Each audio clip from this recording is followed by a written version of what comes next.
Avanzando un poquito con la temática de nuestro estudio, vamos a hablar sobre el condicionamiento clásico.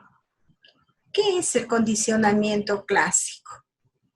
Se entiende como un proceso a través del cual se logra que un comportamiento evidenciado en una respuesta que antes ocurría tras un evento determinado denominado estímulo, ocurra tras otro evento distinto.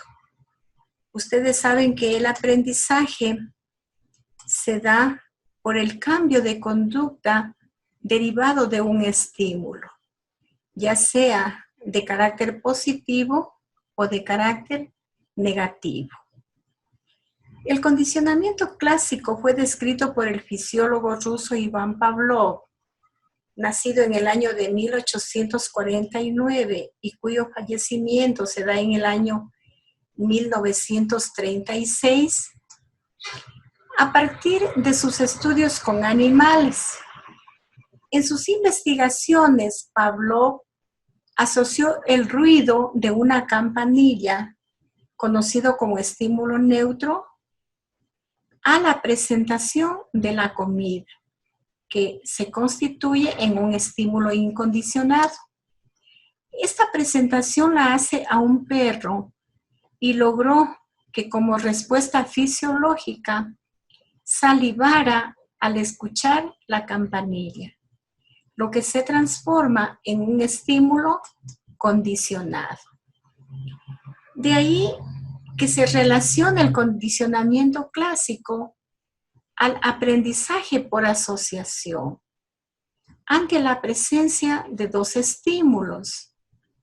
Se condiciona a las personas o a los animales a responder de una forma nueva a estímulos que antes no evocaban tales respuestas.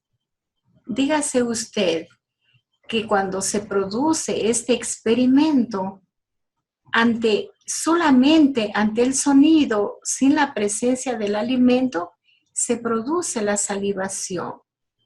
Es como cuando usted está conversando y asocia al sabor de un limón. Inmediatamente el recuerdo del sabor ácido hace que haya un proceso de salivación en sus glándulas salivales. Es decir, su organismo se prepara a empezar el proceso de digestión. Entonces, este proceso se considera típicamente inconsciente, ya que el que aprende no requiere estar consciente de la relación entre el estímulo condicionado y el incondicionado. Por ejemplo, cuando los jóvenes escuchan el timbre en el establecimiento, generalmente lo asocian con la entrada, el receso o la salida. Entonces, a veces por equivocación tocan el timbre más de una vez y los estudiantes ya se preparan con sus materiales para salir. Mire, entonces, este estudio permite entender la existencia de clases de estímulos.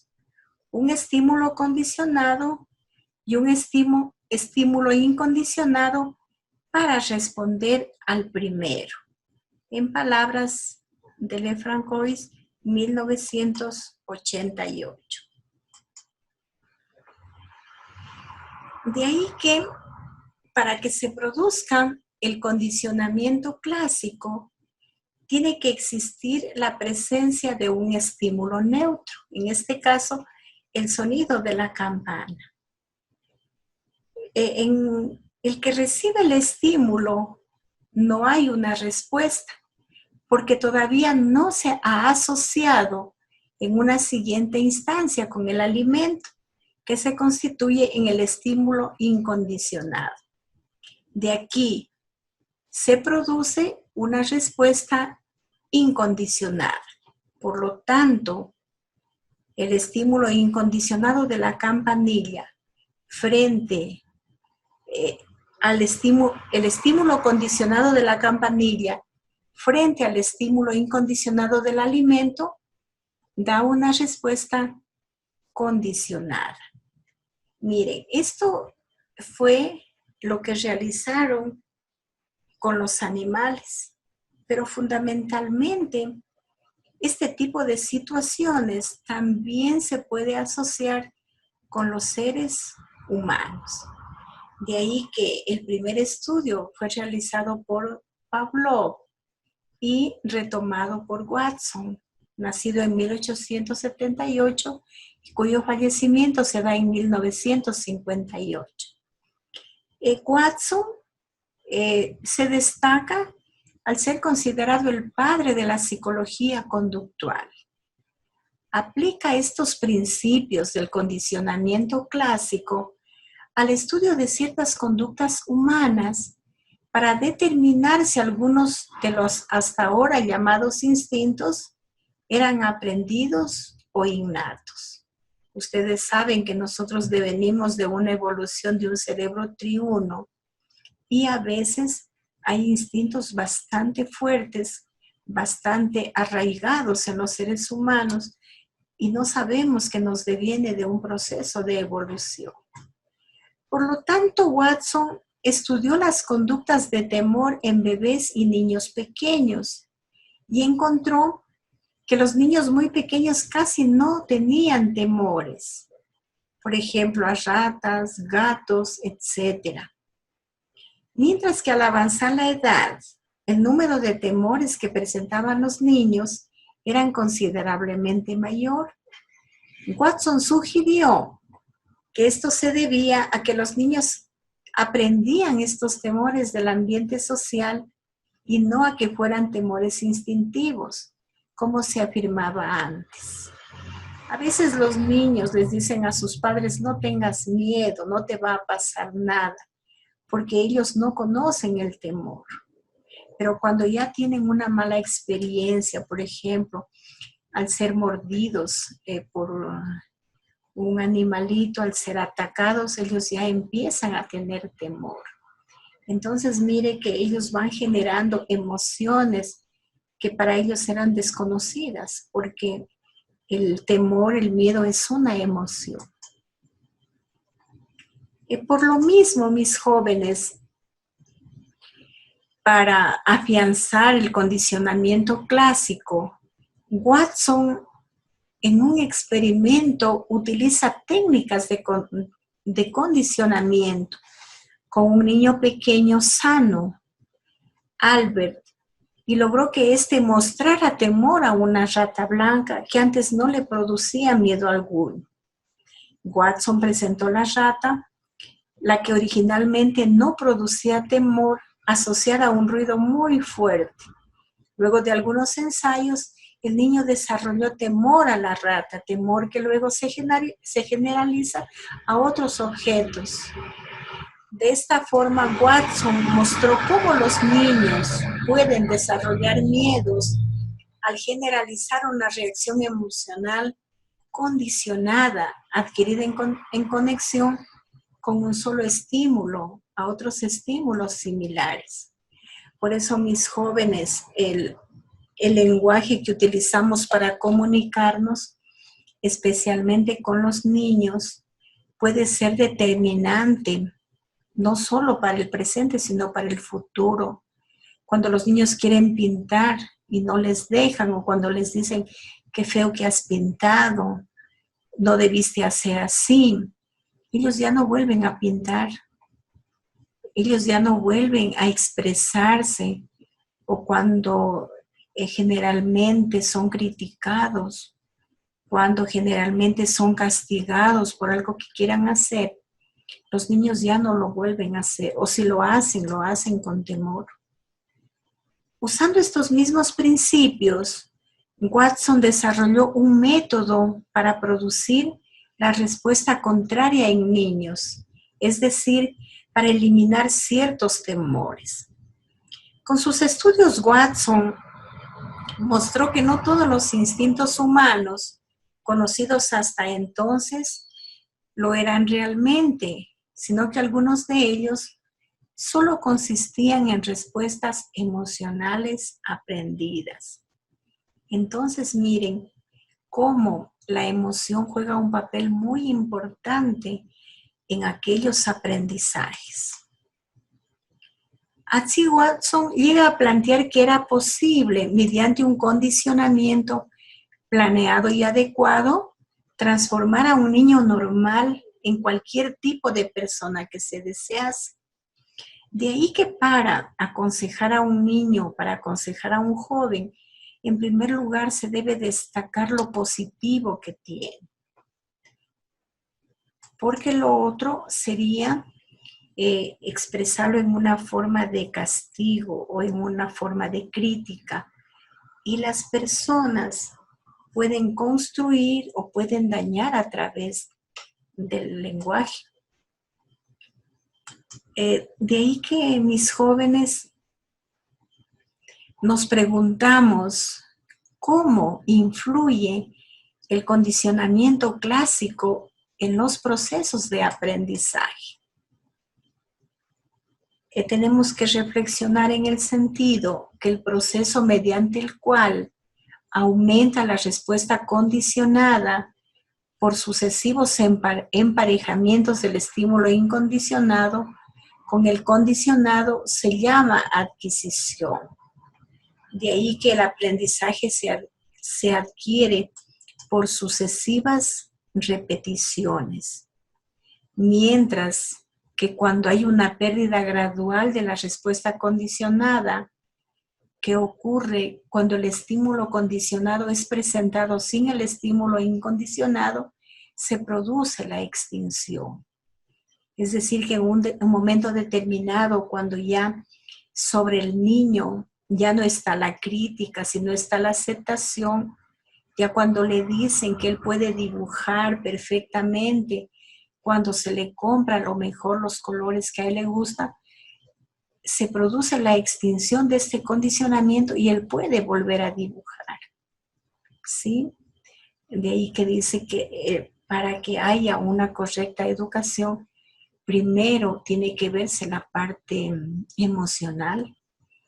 De esta forma, es posible aprender conductas o desaprenderlas a través del proceso de condicionamiento clásico. Otro concepto relativo al condicionamiento clásico es el de generalización de estímulo. La tendencia a emitir la respuesta condicionada ante un estímulo similar, aunque no idéntico al que fue originalmente asociado al estímulo incondicionado. Por ejemplo, una persona que ha aprendido a tenerle miedo al perro que la mordió, puede generalizar su aprendizaje y temer a todos los perros, incluso a los inofensivos. Y no sabemos que el miedo genera una sustancia química llamada adrenalina y que esta sustancia química se presenta para los momentos de conservación. Eso es lo que le produce al perro el atacar a las personas. Pero si usted está tranquilo, está tranquila, no secreta la sustancia adrenalina y no pasa nada. Entonces, mire cómo hay respuestas fisiológicas también a los estímulos en el caso de los seres humanos. Las personas, por ejemplo, que se sonrojan cuando van a hablar ante el público o van a hablar ante personas desconocidas, también es una respuesta a estímulos. Por el contrario, existe otro proceso, el de discriminación, donde la persona aprende a responder solo al estímulo condicionado, logrando diferenciarlo de los demás estímulos. Así aprende a no responder a estímulos parecidos al condicionado. Usando el mismo ejemplo anterior, la persona puede aprender a no temerle a otros perros, discriminando entre el perro peligroso y los inofensivos, a pesar de ser todos perros. Hay un síndrome, jóvenes, que se asocia, se llama el síndrome de la bata blanca. que hay personas que pueden sufrir una alteración de su tensión arterial frente a la presencia del médico. Entonces sube la frecuencia cardíaca, se modifica la tensión arterial y dice tiene la tensión elevada. Y no es por eso, sino es solamente por la presencia de la bata blanca.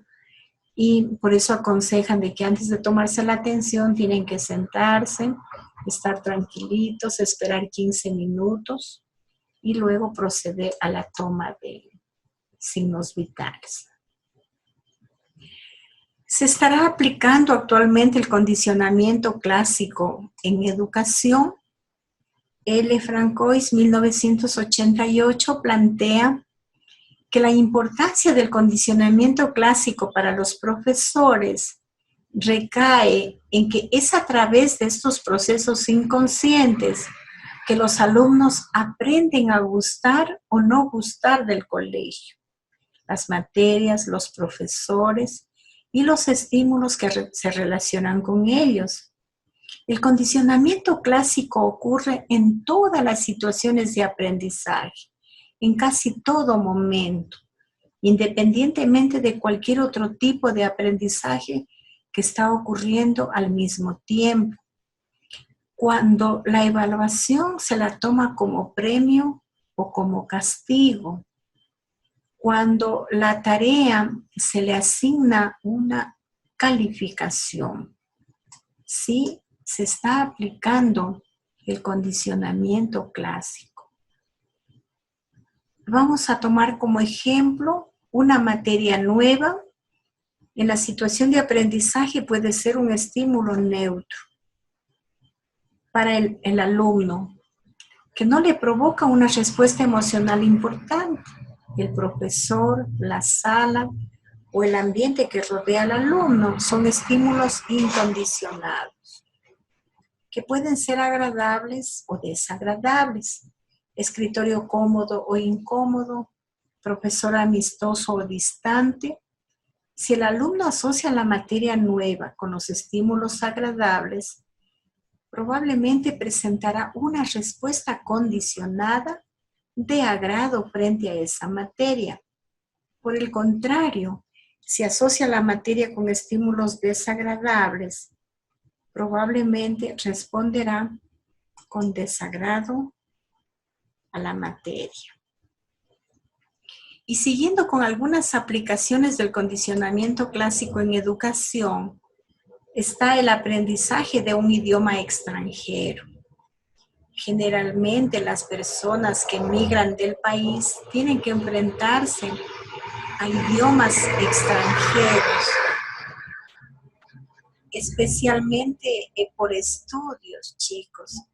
Se van, por ejemplo, al extranjero y tienen que recibir en el idioma inglés, tienen que recibir en portugués. Entonces ellos se sienten extraños en un mundo que ni siquiera pueden comunicarse, no pueden pedir un alimento, no saben a qué se están enfrentando. Entonces ellos asocian a lo mejor una palabra en castellano con una en inglés, asociación de dos estímulos. Después de un tiempo, la palabra en inglés podría llegar a evocar la misma respuesta que antes evocaba la palabra en castellano. Chicos, cuando asomaron los ordenadores, venían hasta el teclado, venía para el inglés. Entonces había que aprenderse las palabras en otro idioma para poder utilizar el ordenador. Mire, entonces eran cosas nuevas, con lenguajes nuevos. Asimismo, el condicionamiento clásico sirve para explicar la existencia de ciertas actitudes, así como para modificarlas. Por ejemplo, el término de asociar la oficina del director del colegio significa a lo mejor un castigo, significa a lo mejor una llamada de atención, debido a que asocia que a lo mejor en la oficina del director de su antiguo colegio también la llevaron a donde la autoridad. Para cambiar esto se puede tratar de que asocie la oficina a los niños que están siempre riendo y jugando a su alrededor.